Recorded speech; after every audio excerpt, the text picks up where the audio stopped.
ஒரு cine actor வந்து பெரிய பழைய முருங்கா படம் எடுத்து வர ஆக்டர், அவர் வந்து பேசுறாரு, இந்த இந்த கம்பெனிக்கு வாங்க, நீங்க வாங்க, கேளுங்க, என்னைக்கு கல்யாணம் ஆகணும் கரெக்டா சொல்லிடுவாங்க அப்படின்னு. அப்ப சினிமா ஆக்டருக்கு எப்படி ஜோசியம் தெரியும்?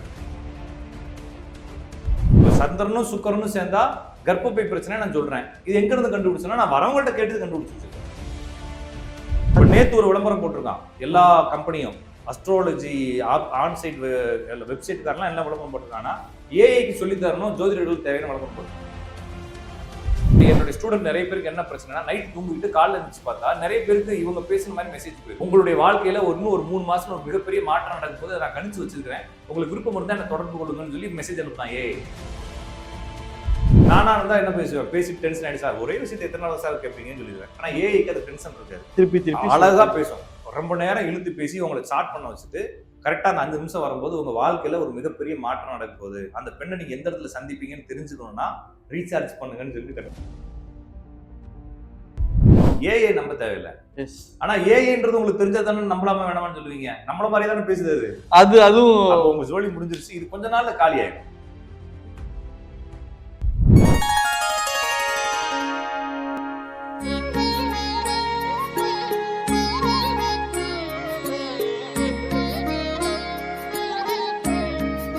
சார் வணக்கம். வணக்கங்க. எப்படி இருக்கீங்க சார்? நல்லா இருக்கு சார். ஒவ்வொரு காலகட்டத்துக்கு ஏற்ற மாதிரி எல்லா விஷயமே மாறிட்டு வந்துட்டு இருக்கு. அந்த விதத்துல ஜோதிடமும் பல விஷயங்கள வந்து அப்டேட் ஆகிட்டு வந்துட்டு இருக்கு. இப்ப 2026ல ஜோதிடம் எந்த அளவுக்கு இருக்கு, ஃபியூச்சரிஸ்டிக்கா என்னென்னலாம் மாறலாம், இப்ப ஏஐன்னு சொல்லிட்டு இப்ப நிறைய பேர் சாட்ஜிபிடிலேயே அவங்களோட ஆஸ்ட்ராலஜி பாக்குறாங்க, அது எந்த அளவுக்கு சாத்தியமாகும், அதை பத்தி பேசலாம். இப்ப ஜோதிடம் அப்படிங்கிறது வளர்ந்துகிட்டே தான் இருக்குது, டெய்லி வளருது. காரணம் என்னன்னா, அனுமானிக்கக்கூடிய துறை இது. அனுமானங்கள் மாறிக்கிட்டே இருக்கும். ஏன்னா இப்போ திடீர்னு ஒருத்தர் வராரு, வந்து என்கிட்ட நான் என்ன தொழில் பண்ணுவேன்னு கேட்குறாரு. நீங்க வந்து மாட்டு வண்டி ஓட்டுவீங்க, கிணறு வெட்டுவீங்க, வட்டிக்கு விடுவீங்க, வைத்தியர் வேலை பார்ப்பீங்க இப்படின்னு சொல்லி பராசரர் காலத்துல இருந்த பலன்லாம் சொல்ல முடியாது. பராசரர் புக்கில் இருக்கலாம் படிச்சு வச்சுக்கிட்டு இவங்க வந்து இரும்பு சம்மந்தப்பட்ட தொழில் செய்வாங்க அப்படிலாம் சொல்றாங்க. பராசரர் காலத்துல இரும்பு இருந்துச்சானே தெரியல. அப்ப அந்த மாதிரி பழைய பலன்களை என்னால என்ன செய்ய முடியாது, இப்ப சொல்ல முடியாது. ஏன்னா இப்ப இருக்கக்கூடிய தொழில், நேற்று கூட என்னுடைய கிளாஸ்ல ஒரு ஸ்டூடெண்ட் கேட்டாங்க, நான் ஒரு தொழில் எப்படி கண்டுபிடிக்கிறது. அப்ப நீங்க என்ன செய்யணும்னா, ஒரு பெரிய நோட் எடுத்துக்கோங்க, என்ன தொழில் இருக்குன்றத ஃபர்ஸ்ட் கண்டுபிடிங்க. உண்மைதானே? கரெக்ட். என்ன தொழில் உலகத்துல இருக்கு? அப்ப வேற ஒண்ணும் இல்ல. இப்ப நம்ம தண்ணி குடிக்கிறோம், இந்த பாட்டில் வந்து பிளாஸ்டிக்கால் செய்யப்படுது. ஆமா. இந்த பிளாஸ்டிக் மோல்டிங், இது இந்த பாட்டில் செய்வதற்கான பிளாஸ்டிக் மோல்டிங் என்ன பேர், அதனுடைய பேர் தெரியுங்களா உங்களுக்கு? இப்ப மூடி இருக்கு, மூடி எந்த மெத்தட்ல செய்யறாங்க, பாட்டில் என்ன மெத்தட்ல செய்யறாங்கன்னு ரெண்டுக்கும் வேற வேற மெத்தட். ஆமாங்க. அப்ப வேற வேற வேற வேற. அப்ப அதுக்கான பேர் என்னது, அது என்ன தொழில் அப்படின்னு கேட்டா உங்களுக்கு தெரியுமா? அப்புறம் எப்படி நான் அதுக்கான கிரகங்களை கண்டுபிடிப்பேன்? கரெக்ட். லாஜிக்கே கரெக்ட். அப்ப இப்ப எல்லாமே பிளாஸ்டிக்ல செய்யறாங்க. இப்போ பிளாஸ்டிக் இன்ஜெக்ஷன் மோல்டிங்ல 2 டைப் இருக்குது. ஹைட்ராலிக் இன்ஜெக்ஷன், அதாவது ஹரிசாண்டல், வெர்டிகல், இல்லைன்னா லீனியர் மோஷன் இன்ஜெக்டர். அடுத்து ஸ்க்ரூ இன்ஜெக்ஷன் ஒன்று இருக்குது. ஓகேங்களா? ஸ்க்ரூ மாதிரி ட்ரில் பண்ணி உள்ள தள்ளும். அடுத்து பிளென்சல் வச்சு நேரம் அமைக்க உள்ள தள்ளுறது. ரெண்டுக்குமே வேற வேற மிஷின். அதுலயே செமி ஆட்டோமேட்டிக், ஆட்டோமேட்டிக் இருக்குது. இப்ப நம்ம மூடிங்கிறத வந்து மேனுவலா செய்யறவங்க நிறைய பேர் இருக்காங்க. 2000 ரூபாய்க்கு மிஷின் வாங்கி கையில அமுத்துறவங்க இருக்காங்க. ஓகேங்களா?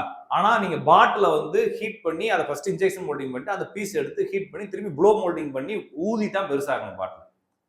அப்ப இது செய்யறவனுடைய அந்த அந்த தொழில் இருக்குன்னு தெரிஞ்சா தானே அதுக்கு நான் கிரக நிலையை கண்டுபிடிக்க முடியும். சும்மா பிளாஸ்டிக் செய்யறேன்னா பிளாஸ்டிக்கு கிரகம் வேணும்ல. பராசரர் புக்ல இருக்கு பிளாஸ்டிக் கிரகம் தருவீங்க.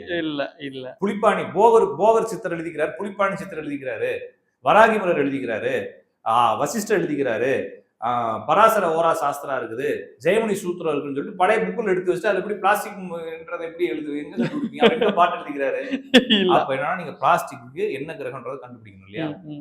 அப்ப பிளாஸ்டிக் இன்ஜெக்ஷன் மோல்டிங் பண்றவங்களுடைய ஜாதத்துல ஃபுல்லா என்ன ஒற்றுமை இருக்குன்னு நான் தேட வேண்டியது இருக்கு.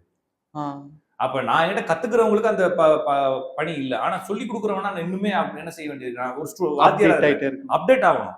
அப்ப இப்ப நீங்க கேட்டீங்க, அப்ப பிளாஸ்டிக் என்ன கிரகம்னு ஒருத்தர் கேட்டாரு, என்ன சொல்றது? மாட்டிக்குவோம். பொதுவாக ராகு அப்படிங்கறத வந்து புதுமையான கிரகம்னு சொல்றாங்க. இப்ப பிளாஸ்டிக்ங்கிறது புதுமை. அப்ப ராகுவை கொண்டு வந்தாங்க. எத்தனை வருஷமா புதுமை? இப்ப ரீசெண்டா. நான் பிறந்தது பிளாஸ்டிக் இருக்குல்ல. ஆமா. நீங்க சின்ன வயசுல எந்த குடத்துல தண்ணி எடுத்தீங்க? இந்த பிளாஸ்டிக் குடத்துல தான் எடுத்தோம். அப்ப இருந்து பிளாஸ்டிக் இருக்கு. ஆமா. பிளாஸ்டிக் குடமே அழிஞ்சு போச்சு. நம்ம அந்த குடம் இப்ப எல்லாமே வாட்டர் கேன் வந்துருச்சு. ஆமாங்க. இல்லைங்களா? அப்ப அந்த குடமே போயிருச்சு. ஆனா இன்னும் நம்ம புதுமையான பொருளே பிளாஸ்டிக் வச்சிருக்க கூடாதுல்ல. அது Correct. அட்டப்பழசாயிருச்சு. ம். அப்ப அது ஏதாச்சும் ஒரு பிளானட்டுக்குள்ள கொண்டு போய் உட்கார வைக்கணும் இல்லையா? நிச்சயமா. ஒரு காலத்துல எலக்ட்ரிக்கல் அப்படிங்கிறது புதுசா இருந்துச்சு. ஆமாங்க. ஓகேங்களா? லைட் வந்தது பிரமிப்பா இருந்தது. லெனின் வந்து தன்னுடைய ஆட்சி அதிகாரத்துல அங்கங்கே மின் விளக்குகளை எரிய விட்டு புரட்சி செய்தார்னு சொல்லி புக்ல படிச்சிருக்கிறேன். அப்ப மின்சாரமே இல்லாத ஒரு ரஷ்யாக்குள்ளன்னு சொல்லி படிக்கிறோம் இல்லைங்களா? அப்ப நம்ம ஊர்ல ஒரு படத்துல செந்தில் மேல ஏறி வயரை அறுத்து மண்ணெண்ணை பிடிப்பாரு. ஓகேங்களா? பெரிய பாத்திரமா கூட மேடம் சீமையில இருந்து என்ன வருது அறுத்து பிடிப்போம்னு சொன்ன காலம் இருந்துச்சு. அப்ப மின்சாரம்னா நம்மளுக்கு என்னன்னு தெரியாது. அப்ப மின்சாரம் தெரியாத போது அதை நம்ம ராகுக்குள்ள வைக்கலாம். எலக்ட்ரானிக்னா என்னன்னு தெரியாது. அப்ப ராகுக்குள்ள வைக்கலாம். இப்ப நம்ம அதுல டெவலப் ஆயிட்டோம்ல. இன்னும் அதை போய் புதுமைன்னு சொல்லக்கூடாதுல்ல. அப்ப ஐடி ஃபீல்டு என்னன்னு கேட்டீங்கன்னா எல்லா ஜோசிக்காரங்களும் அது வந்து ராகுன்னு போவாங்க. ஏன்னு கேட்டீங்கன்னா ராகு தான் வந்து புதுசு. ஐடி ஃபீல்டு வந்து ஐடில இருக்கிறவங்க வயசாகி ரிட்டர்ட் ஆகி வெளியே போயிட்டு இருக்கான். இன்னும் அதை புதுசு. அப்ப என்னன்னா எல்லாத்துக்கும் கிரகங்களை நம்ம கண்டுபிடிச்சாகணும். புதுசா வந்தோடனே அதை என்ன செய்யலாம்? கொஞ்ச நாளைக்கு இப்ப ஏஐ புதுசா வந்திருக்கு. அதை ராகுல கொண்டு போய் வச்சுக்கலாம். ஆனா ஏஐ டெவலப் ஆகிறதுக்கு நம்ம அதை கண்டுபிடிச்சிடணும்ல. ஒரு 10 ஜாதத்தை வச்சு அந்த அடிப்படையில ஐடி என்பது சந்திரன், பிளாஸ்டிக் என்பது புதன், எலக்ட்ரிக் என்பது புதன். இப்படின்றதெல்லாம் நம்ம அவங்களோட ஜாதகத்தை வாங்கி வச்சு அந்த தொழில் பண்றவங்க ஜாதகத்தை வாங்கி வச்சு அப்டேட் ஆகிட்டே இருக்கும். அப்போ ஒரு ஜாதகத்துல என்னென்ன பிரச்சனைகள் வருது அப்படின்னா என்னென்ன கிரகங்களாலதான் வருது. அப்ப IUF IVF குழந்தை பிறக்கிறாங்க. அப்ப செயற்கை கருவூட்டுதல் எடுத்து வச்சு ஃப்ரிட்ஜ்ல வச்சு ஏதோ மிஷின்ல வச்சு வளர்க்குறாங்க 3.5 மாசம். அதுக்கப்புறம் தூக்கி உள்ள வச்சு விட்டுறாங்க. அப்ப இதெல்லாம் ஒரு காலத்துல இல்லையே. அதுக்கு என்ன அப்படின்னா இது பாரம்பரியத்துல இருந்து கதையில எடுத்துட்டு வரலாம் அல்லது நம்ம அனுபவத்துல தான் கொண்டு வரணும். இப்ப சந்திரனும் சுக்கரனும் சேர்ந்தா கர்ப்பப்பை பிரச்சனை நான் சொல்றேன். இது எங்க இருந்து கண்டுபிடிச்சா நான் வரவங்கள்ட்ட கேட்டு கண்டுபிடிச்சு வச்சிருக்கேன். சூரியன் புதன் தனித்து சேர்ந்துருந்தா குழந்தை பிறக்கிற பிரச்சனையாவது IVF குழந்தை பெற்றுக்கிறாங்க. இது எங்க இருந்து கண்டுபிடிச்சா நான் வரவங்கள்ட்ட தான் கண்டுபிடிச்சுக்கிறேன். அப்ப இந்த பிரச்சனை இருக்குதா அப்படிங்கிறப்ப ஆமான்னு சொல்றாங்க. அடுத்தடுத்து குழந்தை பிறப்பு வரவங்களுக்கு ஃபுல்லா ஒரே அமைப்புகளை பாக்குறோம். அப்ப இந்த ஒரே அமைப்புகளை போட்டு உட்காந்து பேசி யோசிச்சு இதுவா அப்படின்னு சொல்லி கேட்டு அடுத்த ஒரு ஜாதகம் வரும்போது இந்த அமைப்பு இருக்குது உங்களுக்கு குழந்தை பிறகு பிரச்சனை ஆமாங்க சார் எப்படி கண்டுபிடிச்சீங்கன்னு கேக்குறாங்க. அப்ப என்னன்னா ஒரு புதுசா கார் வந்திருக்கு. நான் வந்து இப்ப நான் வந்து மெக்கானிக், நான் பேசிக்கா மெக்கானிக். அப்ப என்கிட்ட வரவங்க சென்சார் வண்டி சார் பாப்பீங்களான்னு கேட்பாங்க. சரிங்களா? அப்ப உங்களுக்கு தெரியுமா தெரியல, சென்சார் வண்டின்னு ஒண்ணு இருக்குது. எல்லாத்துலயும் சென்சார் இருக்குங்களா? Cam position, crank position, air intake சென்சார்னு சொல்லிட்டு எல்லாமே சென்சார் வண்டி. அப்ப சென்சார் வண்டி பாப்பாங்களான்னு சொல்லி ஒரு காலத்துல மெக்கானிக்கிட்ட கேட்டுட்டு இருந்தாங்க. ஏன்னா அப்பதான் சென்சார் உள்ள என்டர் ஆகுது. அப்போ யாருமே இல்லாம இருந்தாங்க. இப்ப போய் எவன்ட்ட சென்சார் வண்டின்னு கேட்க, ஏன்னா சென்சார் இல்லாத வண்டியே இல்ல.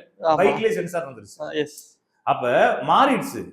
அப்ப இப்போ நம்ம என்ன செய்யணும்னா ஒரு புது வண்டி வரும்போது நம்ம கொஞ்ச நாள் ஓட்டிக்கிட்டு நோண்டிக்கிட்டு என்ன செஞ்சிடறோம், அதை கத்துக்கிறோம். அப்ப ஜோசிக்காரங்களும் காலத்துக்கு ஏற்றார் போல் கத்துக்கிறாங்க. இன்னும் பழமையான ஜோசியில நான் பழமை தான் பார்ப்பேன், நான் வாக்கிய பஞ்சாங்கம் தான் பார்ப்பேன், நான் பழமை தான் புலிப்பாணி பாட்டு எல்லாம் பாட மாட்டேன், நான் வந்து குமாரசாமியத்துல இருந்து தான் உதாரணம் எடுப்பேன், தஜகண்டீஸ்வரத்துல தான் நான் வந்து எடுப்பேன்னா விளங்காது. அதுல நம்ம இப்ப வாழ்க்கையே அதுல இருக்காது. இப்ப கேமரா வச்சு நம்ம 3 பேர் உட்காந்து நான் பேசிட்டு இருக்கோம். 4 பேர் கேமரா மேன், நீங்க லைட் எல்லாம் பேசிட்டு இந்த எந்த புலிப்பாணி பாட்டுல போய் நான் தேடுவேன்? முடியாது. கேமராவை யூஸ் பண்றவருக்கு என்ன கிரகம் யாருக்கு? அப்ப என்னன்னா அப்டேட் ஆகிட்டே இருக்கிறோம். எல்லாத்துக்கும் பலன் சொல்றோம். இப்பயும் நான் வந்து ஐடி ஃபீல்ட்ல இருக்கிறேன் சார், ஐடிக்குள்ள போலான்னு இருக்கேன், ஐடி ஃபீல்டுக்குள்ள எதுக்கு போலான்னு கேட்கிறாரு ஒருத்தர். அப்ப நீங்க வந்து டெஸ்டிங் டொமைன் போவீங்கிற. அப்ப கும்பராசியில ஒரு கிரகம் இருந்தா அவங்க டெஸ்டிங் டொமைன் போவாங்க. ஐடிக்குள்ள இருக்கிறவங்க கும்பராசியில ஒரு கிரகம் வந்து டெஸ்டிங் டொமைன் போவாங்க. இல்ல சார் நான் ஆட்டோமொபைல்ல இருக்கிறேன், நீங்க குவாலிட்டி கண்ட்ரோல் போவீங்க. முதல்ல கண்டுபிடிக்கிறது தானே. அப்ப கும்பத்துல ஒரு கிரகம் தான் கண்டுபிடிப்பாங்கன்னு சொல்லிட்டு நான் கண்டுபிடிச்சு வச்சுக்கிறேன். அப்ப இது மாதிரி நிறைய விஷயங்களை கண்டுபிடிச்சு அப்டேட் ஆகிட்டே வரும். அப்ப இதை பிரசன்ட் பண்றதை விட கண்டுபிடிக்கிறதுக்கு நாங்க மெனக்கட வேண்டியது இருக்கு. அப்ப நிறைய ஜாதகங்களை கலெக்ட் பண்ணி தான் நம்ம பார்க்க வேண்டியது. இப்போ நான் ஒரு வேளை எனக்கு ஒரு நாளைக்கு 2 ஜாதகம் தான் வருது, 5 ஜாதகம் வருது, கண்டுபிடிக்க முடியாது. நிறைய ஜாதகம் வரணும், நிறைய பிரச்சனை வரணும். ஒருத்தர் 2 வச்சு நம்ம அது தப்பா கூட போலாம், தப்பா இருக்கும். கண்டிப்பா ஒரு மாசத்துக்கு தப்பா வரலாம். அப்ப நான் டெய்லி எடுத்து ஒரு நிறைய ஜாதகங்களை வச்சுக்கணும். நான் சொல்லி கொடுக்கறதுனால என்கிட்ட டெய்லி ஒரு 100-150 பேர் பேசிட்டே இருப்பாங்க. டெய்லி மீட்டிங், நான் வந்து டெய்லி ஜூம் மீட்டிங் போறேன்னா டெய்லி அவங்க ஜாதகம் கொண்டு வந்து கொடுத்து இப்படி இருக்கு சார் அப்படி சார் கேட்கறப்ப ஒவ்வொன்றா போட்டு ஒரு ரிசல்ட் எடுத்துட்டு. ஆனா இது மிகப்பெரிய ஒரு ஆமாங்க, அது எல்லாருக்கும் பிரச்சனை இருக்குது. இப்ப நீங்களும் உங்க துறையில வளர்றீங்களா? இப்ப நீங்க உட்காந்து பேசுறீங்க, நீங்க இப்ப தப்பா பேசுறீங்க, ஒரு வீடியோ பாக்குறீங்க, இதுல நம்ம இந்த பக்கம் இந்த போஸ்ட் கொடுத்துருக்க கூடாதுன்னு தோணுது. நீங்க என்ன பண்றீங்க? அடுத்த திருத்திப்போம். சரி, இப்ப வீடியோ இருக்காரு, இவர் இந்த இடத்துல பாரு ஒரு மாதிரி மங்களம் அடிக்குது, அந்த இடத்துல ஒரு லைட்டை போட அடுத்து அப்படின்னு அப்டேட் ஆகிற மாதிரி நாங்களும் என்ன செய்யணும்? அப்டேட் ஆகணும். இல்லைன்னா தொழில நிக்க முடியாது இல்லைங்களா? மாறுதல் ஏற்படும். அப்ப இது நீங்க கேட்ட மாதிரி ஏஐக்கு போகுதா? ஆனா ஏஐக்கு போகலாம். ஆனா ஏஐக்கு போறதுனால எங்களுக்கு எந்த ஒரு பிரச்சனையும் வராது. காரணம் என்னன்னா ஏஐ அப்படிங்கிறது யாரு சொல்லி கொடுக்குறா? நேத்து ஒரு விளம்பரம் போட்டிருக்கான் எல்லா கம்பெனியும், அஸ்ட்ராலஜி ஆன்சைட் வெப்சைட்காரெல்லாம் என்ன விளம்பரம் போட்டிருக்காங்கன்னா ஏஐக்கு சொல்லி தரணும், ஜோதிடர்கள் தேவையான விளம்பரம் போட்டிருக்காங்க. ஓ சொல்லி தரதே ஜோசியர்கள். ஆமாங்க. ஏஐ யார்கிட்ட இருந்து கத்துக்கும்? ஓ ஆமா, ஏதாவது இன்புட் கொடுத்தாதான் அது வாங்கிக்கும். ஏஐக்கு இன்புட் கொடுக்கறதுக்கு ப்ரோகிராம் பண்றவனுக்கு எப்படி தெரியும்? Correct correct. ஜோசிகாரன் சொல்றது தானே ப்ரோகிராம் பண்ணுவோம். ஆமா ஆமா. இப்ப ஜோசிகாரங்க எல்லாத்தையும் கண்டுபிடிச்சா தானே, இப்ப ஒருத்தர் எப்ப சாவான்னு சொல்லி அந்த ஜோசிகாரனாச்சும் கண்டுபிடிக்கிறதுக்கு ரூல்ஸ் இருந்தா தானே ஏஐ சொல்லும். ஆமா. ஜோசிகாரன் எங்களுக்கே தெரியாது, உங்களுக்கு எப்படி தெரியும்? Correct, valid point. எங்களுக்கே தெரியாது. இப்ப சர்க்கரை நோய்க்கு மருந்து அப்படின்னு சொல்லி நீங்க சாட் ஜிபிடில போட்டீங்கன்னா அது எப்படி சொல்லும்? முடியாது. டாக்டருக்கே தெரியாது. ஒருவேளை ஃபேக்கான இன்ஃபர்மேஷன் அது கொடுக்கும். ஒண்ணு. அதுக்கப்புறமா வெப்சைட்ல என்னுடைய ஸ்டூடெண்ட் ஒரு 600 பேர் வேலை பார்க்குறாங்க. வெப்சைட் நீங்க எந்த வெப்சைட் எடுத்துட்டாலும் சரிங்க, நீங்க ஆன் சைட்ல போய் அஸ்ட்ராலஜர் வெப்சைட்ல எதுக்குள்ள போய் பலன் கேட்டாலும் ஒவ்வொரு வெப்சைட்லயும் எல்லாமே மொத்தம் 600ல இருந்து 700 பேர் என்னோட ஸ்டூடெண்டே வேலை பார்க்குறாங்க. ஓ சரிங்களா? எனக்கு எல்லா இன்புட்டும் எனக்கு வரும், என்ன நடந்துகிட்டு இருக்குன்னு. இப்ப நீங்க வந்து ஒரு லவ் ஃபெயிலியர்ல வரீங்க என்கிட்ட, இது சாதாரணமா இதுக்கு முன்னாடி நடந்தது. போன இது ஒரு 2-3 வருஷமா இந்த வெப்சைட் பெருசா வளர்ந்துகிட்டு இருக்கு. சூப்பர். அப்ப 3 வருஷத்துக்கு முன்னால ஒருத்தன் வந்து லவ் ஃபெயிலியருக்காக வரான். அப்ப என்ன சொல்றாங்க கிளைண்ட் இவங்க செக் பண்றாங்க, இந்த பொண்ணு உங்களுக்கு திருப்பி வர்றதுக்கு வாய்ப்பு இல்லைன்னு சொல்றாங்க. அது வந்து என்ன ஜாதகத்துல அப்படி இருக்கு. அப்ப என்ன செய்யுதுன்னா ஏஐ வந்து அப்ப வந்து ட்ரைனிங் எடுத்துட்டே இருக்குது. நாங்க சொல்லக்கூடிய பலன்லாம் ஓ ஓகே, ஃபர்ஸ்ட் வந்து ப்ரோகிராம் பண்ணிட்டு வராங்க. நாங்க சொல்லக்கூடிய பலன் வந்து அவன் எடுத்துக்கிட்டு இருக்கான். முதல்ல டே 1ல இருந்தே என்னென்ன சொல்றாங்க ப்ரோகிராம் எடுத்து. அப்ப என்னன்னா இவர் வந்து லவ் ஃபெயிலியருக்கு வராரு. இந்த பொண்ணு இந்த அஸ்ட்ராலஜி என்ன சொல்றாருன்னா, லவ் உங்களுக்கு செட் ஆகாது, பிரேக்கப் ஆயிடுறது உறுதின்னு. அவன் போறவன் இப்ப நீங்க போறீங்க, போறப்ப எனக்கு இது போட்டு போகணும், ஸ்டார் போட்டு போகணும், உங்களோட ஃபீட்பேக் கொடுக்கும். ரேட்டிங் அதுல வந்து ரேட்டிங்ல வந்து 0 ஸ்டார், வெரி புவர் அஸ்ட்ராலஜர்னு அடிச்சுட்டு போறான். ஏன்? ஏன்னா அவனுக்கு சாட்டிஸ்ஃபையா இல்ல. அப்ப ஏஐ என்ன செய்யுதுன்னா இதையும் மெமரி பண்ணுது. ஓகே, அப்போ அவனுக்கு தகுந்தால் போல். இப்ப என்ன ஆகி போச்சுன்னா, நீங்க எந்த ஏஐ பிளாட்ஃபார்ம் போயிட்டு, ஏஐ வெப்சைட் போயிட்டு, அஸ்ட்ராலஜி வெப்சைட் போயிட்டு எங்க போனாலும் ஏஐ தான் வந்து மெசேஜ் பண்ணுது. சாட்ல பண்றது எல்லாமே இப்ப ஏஐ தான், கம்பல்சரி ஏஐ ஆகிட்டான். இப்ப எங்க குரூப்ல இருக்கிறாங்க என்னுடைய ஸ்டூடெண்ட் நிறைய பேருக்கு என்ன பிரச்சனைனா, நைட் தூங்கிட்டு காலைல எழுந்துச்சு பார்த்தா நிறைய பேருக்கு இவங்க பேசுன மாதிரி மெசேஜ் போயிருக்கு. உங்களுடைய வாழ்க்கையில இன்னும் ஒரு 3 மாசம் ஒரு மிகப்பெரிய மாற்றம் நடக்கும் போது நான் கணிச்சு வச்சிருக்கிறேன், உங்களுக்கு விருப்பம் இருந்தா என்ன தொடர்பு கொள்ளுங்கன்னு சொல்லி மெசேஜ் அனுப்புதான் ஏஐ. அது ஏஐ அனுப்பல. ஏஐ ஆபீஸ்ல இருந்து அனுப்பிச்சிருந்தா, கம்பெனில இருந்து அனுப்பிச்சிருந்தா, அந்த வெப்சைட்ல இருந்து அனுப்பிச்சிருந்தா உங்களுக்கு நம்பிக்கை வராது. இந்த ஜோசியர் நீங்க பார்த்து பேசிருப்பீங்களா, அந்த ஜோசியருடைய மெசேஜ்ல இருந்து பர்சனல் மெசேஜ்ல இருந்து போகுது. ஓகே, அதுக்குள்ளேயே. அப்ப என்னன்னா ஜோசியர் நம்மளை பத்தி தெரிஞ்சு வச்சிருக்காருன்னு சொல்லிட்டு இவன் சும்மா இருந்தவனுக்கு 50 ரூபாய் செலவு வைக்கிறான். Correct correct correct. அப்ப இப்ப எல்லாத்தையும் ஏஐ ஹேண்டில் பண்ணுது. ஓகேங்களா? இப்ப ஏஐ ஹேண்டில் பண்றப்ப என்ன ஆயிருது, இப்ப நீங்க இப்ப ஏஐ கிட்ட போறீங்க, நீங்க ஃபர்ஸ்ட் நீங்க என்ன பாத்துருந்தீங்க, ஏஐ உங்களை புரிஞ்சு வச்சிருக்குது. இப்ப நீங்க வந்துட்டு என்ன செய்யறீங்க, எனக்கு லவ் ஃபெயிலியர் ஆயிடுச்சுன்னு சொல்றீங்க. ஏஐ என்ன சொல்லும், இல்ல இல்ல நீ உனக்கு கண்டிப்பா சேர்ந்துருவேன், ஒரு வாரத்தை அந்த பொண்ணு திருப்பி வருது. ஓகே, நமக்கு ஏத்தா போல அது. நீங்க 50 ரூபாய் கொடுத்தாங்க பேச வரீங்க. ஆமா ஆமா, அப்போதைக்கு 50 ரூபாய் கொடுத்து 5 நிமிஷத்துல பேச போறீங்க. அதுக்குள்ள அது ஏஐ என்ன செய்யுது, உங்களை திருப்திப்படுத்தி 5 ஸ்டார் 6 ஸ்டார் வாங்கிடுது.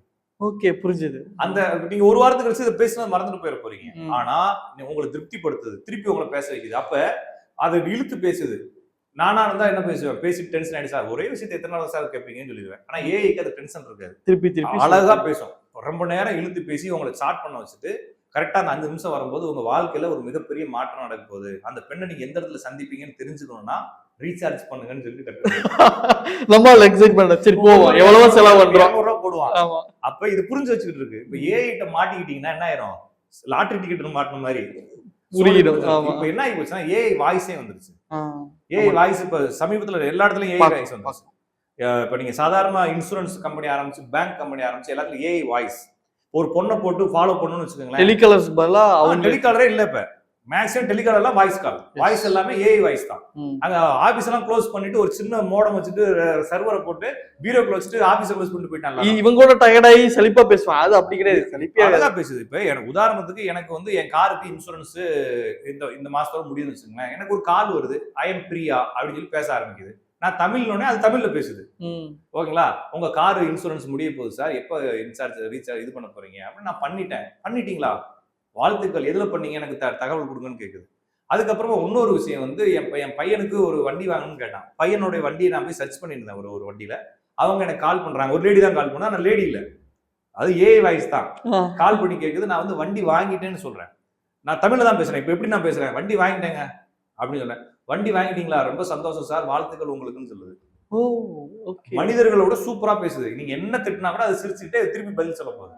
அப்ப ஏஐனுடைய பிரச்சனை என்னன்னா, நம்ம என்ன சொல்லி கொடுத்தோமோ அதை ரிஃப்ளெக்ட் பண்ணுது, அவ்வளவுதான். அப்ப நான் வந்து ஜோசியத்தை சரியா சொல்லி கொடுத்தா தானே கரெக்ட். நீங்க புக்கை வாங்கி வச்சுட்டு புக்ல இருக்க விதி எல்லாம் போட்டு இன்புட் பண்ணி ஏஐட்ட கொடுத்தீங்கன்னா புக்ல இருக்கிறதா ஒத்து வராதனால ஜோசிக்காரன் வரான். ஆமா, நீங்க புக்கை படிக்கிறதா எல்லா பேரும் ஜோசி புக் வீட்டுல வாங்கி வச்சு படிப்பாங்கல்ல, எதுக்கு ஜோசிக்காரங்கள்ட்ட வராங்க? நிச்சயமா. அப்ப நெளிவு சுழிவுலாம் பார்க்கணும். எங்களுக்குன்ற சில தன்மைகள் இருக்கும். நாங்க சில இடங்கள்ல பார்த்திருக்கோம். ஒரு சில கேஸ்கள நம்ம இதுவரைக்கும் பார்த்திருக்கவே மாட்டோம். ரொம்ப இது இப்படி ஒண்ணு இருக்குமான்ற ஒரு கேள்வி இல்ல கூட நான் அமையும். பார்த்திருப்பேன். இதுக்கு முன்னால பார்த்திருப்பேன். அத நான் இதுவரைக்கும் பேசியிருக்கவே மாட்டேன். ஏஐக்கு அது தெரியாதுல்ல. ம். அப்ப எப்படி ஒரு மருத்துவர பார்க்காம நீங்க Googleல ஏஐ கிட்ட போயிட்டு நோய்க்கு மருந்து கேட்கறீங்க, அது மாதிரி ஜோசியரை பார்க்காமல் ஏஐ கிட்ட ஜோசியம் கேட்கிறது தானே தவிர, ஏஐ வளர்ச்சி நம்மளுக்கு எந்த ஒரு இதை ஏற்படுத்தாது. ஏன்னா ஏஐ மேல இன்னும் கொஞ்ச நாள்ல எல்லாருக்கும் ஒரு அதிருப்தி. அதிருப்தி கண்டிப்பா வந்துரும். ஏன்னா இப்பயே அந்த வேலைலாம் செய்ய ஆரம்பிச்சிருச்சு அது. எஸ். வேற ஒண்ணும் இல்ல. நம்மளுடைய வாழ்க்கையே ஒரு மிஷின் கேட்டா அது என்ன செய்யும்?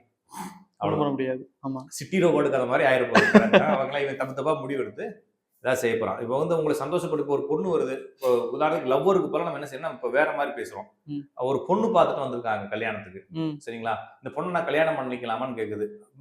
ஏஐக்கு ஃபர்ஸ்ட் கல்யாணம் பண்ண வேணாம்னு சொல்றப்ப 5 ஸ்டார் ரேட் போடலன்றது தெரியும். அதனால ஓகே 5 ஸ்டார் சூப்பர், கொடுத்துருவோம். அழகா இருக்குது, இந்த பொண்ணோட நீங்க சிறப்பா வாழ போறீங்கன்னு சொல்லிடும். சோழி முடிஞ்சு. ஆனா விதிதான் அது. அவ்வளவுதான். நான் சொல்றது அதை நம்பி எந்த முடிவு எடுக்காதீங்க. உங்க விதிப்படி நடக்கணும் வேணா முடிவு பண்ணிக்கங்க. ஏஐ நம்ப தேவையில்லை. எஸ். ஆனா ஏஐன்றது உங்களுக்கு தெரிஞ்சா தானே நம்பலாமா வேணாமான்னு சொல்லுவீங்க. நம்மள மாதிரி தானே பேசுது அது. அதுவும் அப்ப உங்க ஜோலி முடிஞ்சிருச்சு. இது கொஞ்ச நாள்ல காலி ஆயிடும். எஸ். ஏன்னா இந்த தளம் வந்து கொஞ்ச நாள்ல காலி ஆயிடும் அப்படின்றது புரிஞ்சுக்கலாம் தவிர, ஆனா டெவலப்மெண்ட் எல்லா துறையிலும் இருக்கிற ஜோசியத்துல இருந்துகிட்டே இருக்குது. கண்டிப்பா. இது அடுத்த ஸ்டேஜுக்கு போகும். ஜோசியர்களும் அடுத்தடுத்து அப்டேட் ஆகுறாங்க. ஏன்னா பஞ்சாங்கம் பார்த்துட்டு இருந்தவங்க இப்ப எல்லாம் கம்ப்யூட்டர் கொண்டு வந்துட்டாங்க. எல்லாம் ஆப்ல வந்துருச்சு. எல்லாமே வந்து இப்போ செல்போன்ல யூஸ் பண்றாங்க. போன இடத்துல எல்லாம் பார்த்து சொல்றாங்க. இன்னும் அதிகமான தகவல்கள் சேகரிக்கிறாங்க. இப்போ வரக்கூடிய கிளைண்டே அப்டேட்டா தானே வராங்க. ஆமாங்க. எனக்கு கிளைண்டே ஜாதகத்தை தான் அவங்களுக்கு ஜென்ரேட் பண்ணி தான் அனுப்புறாங்க. எனக்கு எல்லாம் தேவையில்லைங்க, பிறந்த தேதி சொல்லுங்கன்னு சொல்லி கேட்டா கூட அவங்களே சார் நான் ஜென்ரேட் பண்ணி செக் பண்ணுங்கிறாங்க. நம்மளுக்கே ஐடியா கொடுக்குறாங்க. அப்ப எல்லாமே டெவலப் புரிதல் வருது. இப்ப யூடியூப் நம்ம பேசுற யூடியூபே பெரிய மாறுதல் தானே. எஸ். டெஃபினட்டா புரிதல் நிறைய ஜோசியத்தை கொண்டு போய் சேர்க்கிறோம்ல. நிறைய சாமானிய மக்களுக்கும் இப்படி அப்படின்னு தெரிஞ்சுக்கலாம். எல்லாமே மாற்றம் தான். தொடர்ந்து எல்லா துறைகளையும் போல ஜோசியம் அசுர வளர்ச்சியில தான் இருக்குது அப்படின்னு புரிஞ்சுக்கலாமே தவிர, இது அது மூலம் ஜோசி நிறைய கத்துக்க ஆர்வப்படுறாங்க. இப்ப எங்க மாமாக்கு சொல்லி கொடுத்தாரு, எங்க தாத்தாவும் சொல்லி கொடுத்தாரு. அவரும் வாத்தியார் தான், எங்க மாமாவும் ஜோசி வாத்தியார் தான். அவங்களுக்கு வராத கூட்டங்கள் எனக்கு நிறைய வராங்க. படிச்சவங்க, ஐடில ஒர்க் பண்றவங்க, ஆபீஸ் கவர்மெண்ட் ஆபீஸ்ல இருக்கிறவங்க, வெளிநாட்டுல இருக்கிறவங்க எல்லாருக்கும் ஒரு ஆர்வத்தோட கத்துக்கணும். அப்ப இது மேல ஒரு ஆர்வம் வருது. காரணம் எல்லாமே வந்து இந்த சோசியல் மீடியா வளர்ச்சி எல்லாமே தான். அப்ப ஒரு காலத்துல நாங்க வந்து புக் கிடைக்காதுங்க. இன்னும் பெரிய வருஷாதி நூலை தேடி அலைஞ்ச ஞாபகம் எனக்கு இருக்கு. பெரிய வருஷாதி நூல் ஒவ்வொரு புக்கு கடையா போய் தேடி கிடைக்காம போன. இப்ப ஏன் புக்கு நான் எழுதின புக்கே பிடிஎஃப்ல எவனோ ஒருத்தர் திருட்டுத்தனமா போட்டு ஊரெல்லாம் பரப்பிட்டு இருக்கான். எல்லாமே கிடைக்குது. ஐயோ இல்ல அவ்வளவுதான், நம்ம அதெல்லாம் கண்டுக்கிறது இல்ல. நம்ம எழுதி போட்டு போக வேண்டியதான்ற மாதிரி காலம் நம்மளுக்கு எல்லாத்தையும் சரி பண்ணிட்டே இருக்குது. அப்ப எல்லா புக்கு நான் வந்து பெரிய வருஷாதி நூலை சென்னை முழுவதும் தேடி எல்லா இடத்துலயும் தேடி ஒரு புக்கை என்னால கண்டுபிடிக்க முடியல. ஏன்னா அந்த புக் எனக்கு தேவைப்படுச்சு ஒரு டைத்துல. இப்ப நான் கூகுள்ல சர்ச் பண்ணேன்னா எனக்கு பெரிய வருஷாதி நூல் பிடிஎஃப் 2 செகண்ட்ல எடுத்துரும். ஆமா, அதான் நான் சொன்னேன். ஏன் புக்கு இன்னைக்கு காலைல ஒரு 2 வருஷத்துக்கு முன்னாலே வெளியிட்டா, நீ புது 4வது எடிஷன் விட்டுருக்கேன் என் புக்கு. அதே ஒருத்தன் பிடிஎஃப் போட்டு ஏதோ குரூப்ல ஷேர் பண்ணிக்கிட்டு இருக்கான் அவன் பெருமைக்கு. அப்ப என்னன்னா எல்லாமே ஈஸியா கிடைக்குது மக்களுக்கு. ஒரு புக்கை படிச்சு ஒருத்தன் எப்படி ஒரு புக்கை படிச்சு ஆபரேஷன் பண்ற மாதிரி எடுத்துக்க வேண்டியதான் அந்த புக்கு. அவன் படிச்சு ஒன்னும் ஆகப்படுறதுன்னு வச்சுக்கோங்க. அது மட்டும் இல்லாம 450 புக்கு என்னுடைய புக்கு. 450 புக்கா 5 ரூபாய்க்கு பிரிண்ட் எடுக்கிறதுக்கு எனக்கு நேரம் புக்கே வாங்கிக்கலாம் போன் போட்டு இல்லைங்களா? ஆமா. அதனால அதை பத்தி கவலைப்படுறதுலாம் இல்லை நான் சொல்றேன். அப்ப நம்ம வந்து ஒரு பொது இடத்துக்கு வந்துட்டோம்னா நம்மளோட எல்லாமே திருடப்படலாம். அதனாலதான் எங்க தாத்தா வந்து யாருக்கும் சொல்லிக் கொடுக்க கூடாதுன்னு சொல்லி சத்தியம் வாங்கினதை கூட விட்டுட்டு நான் என்ன செஞ்சிருக்கேன், ஊரெல்லாம் சொல்லிக் கொடுக்குறேன். காரணம் என்னன்னா நம்ம சொல்றது, இப்ப நான் வீடியோல பேசக்கூடிய எந்த விதிகளும் புத்தகத்துல கிடையாது. அப்ப நான் வெளிப்படையா சொல்றது காரணம் நான் சொன்னதா வச்சு இருந்துட்டு போகுது, எப்படி திருட போறான், நான் சொன்னதா வச்சு போட்டுன்ற மாதிரி துறையில எதிர்ப்பும் ஒரு பக்கமா இருக்கு, வளர்ச்சி ஒரு பக்கமா இருக்குது, பொறாமை ஒரு பக்கம். எல்லா துறையும் போல ஜோசிய துறையும் ரொம்ப குழப்பமான ஒரு துறை தான். இதை வந்து ஜோசியம் அப்படிங்கறத கடந்து தொழில் ரீதியா பண்ணும்போது இன்னும் நிறைய பிரச்சனைகள் வரும், சிக்கல்களும் சவால்களும் வரத்தான் செய்யுது. எவ்வளவு வளர்ச்சி இருக்கோ அதுக்கு ஏற்ற போல சிக்கலும் எல்லா சிக்கல்களும் வரத்தான் செய்யுது. இப்ப வந்து இந்த வெப்சைட்டுக்குள்ளேயும் இணையதளத்துக்குள்ளேயும் ஜோசியம் வந்து அது ஜோசியம் கொஞ்சம் படாத பட்டுக்கிட்டு இருக்கு. அது வளர்ச்சியை நோக்கி தான் நகருது. அது அடுத்தடுத்து அப்டேட் தான் நகருது. இப்ப வந்து ஏஐ இப்ப லேட்டஸ்டா பாத்தீங்கன்னா உங்களுக்கு கல்யாணம் ஆகணுமா எனக்கு போன் பண்ணுங்க, உடனே அப்படி ஒரு இதுலயும் நம்ம போய் ஒரு ஜோசியர் போய் தேடி போய் கால் பண்ணி அது வேணா உடனே டெக்னிக் பண்ணி ஜோசியர்கிட்ட போனா சொல்ல முடியாது, ஜோசியர் சொல்ல மாட்டாரு. ஏன்னா அப்படி ரூல் கிடையாது ஜோசியத்துல. இப்போ உங்களுக்கு எத்தனாம் தேதி கல்யாணம் ஆகணும் ஒரு ரூல்ஸ் கிடையாது. எனக்கு ஒரு லேடி கால் பண்ணி எனக்கு வரக்கூடிய மருமகனுடைய பேரு, மருமகன் எவ்வளவு சேலரி வாங்குறாரு, அவர் வீட்டு நம்பர் மட்டும் சொல்லுங்க, வேற எதுவும் தேவையில்லைன்னு. இப்ப விஜிலன்ஸ் ஏதாச்சும் இது வச்சிருப்பான் இல்லைங்களா, புலனாய்வு துறை, அவன்கிட்ட போய் கேளுமான்னு சொல்ல வேண்டியது. அவனை எப்படி நடக்கக்கூடியது கண்டுபிடிப்பான். அப்ப மக்களுடைய மைண்ட் என்ன ஆயிடுச்சுன்னா, ஏன்னா இவங்க ஆளுகளை கவர் பண்றதுக்கு சினி ஆக்டர்களை வச்சு போடுறாங்க. ஒரு சினி ஆக்டர் வந்து பெரிய பழைய முருங்கா படம் எடுத்து வர ஆக்டர், அவர் வந்து பேசுறாரு, இந்த கம்பெனிக்கு வாங்க, நீங்க வாங்க கேளுங்க, என்னைக்கு கல்யாணம் ஆகணும் கரெக்டா சொல்லிடுவாங்க அப்படின்னு. அப்ப சினிமா ஆக்டருக்கு எப்படி ஜோசியம் தெரியும்? கண்டிப்பா. அது விளம்பரம். அப்ப இத பார்த்துட்டு இப்ப ஏமாறுறவங்க ஏமாறுறதா இருந்தா நிறைய ஏமாறல. ரூ. 100 கட்டி போயிடுறாங்க. ரூ. 100 கட்டி போனா தானே போயிட்டு போகுது.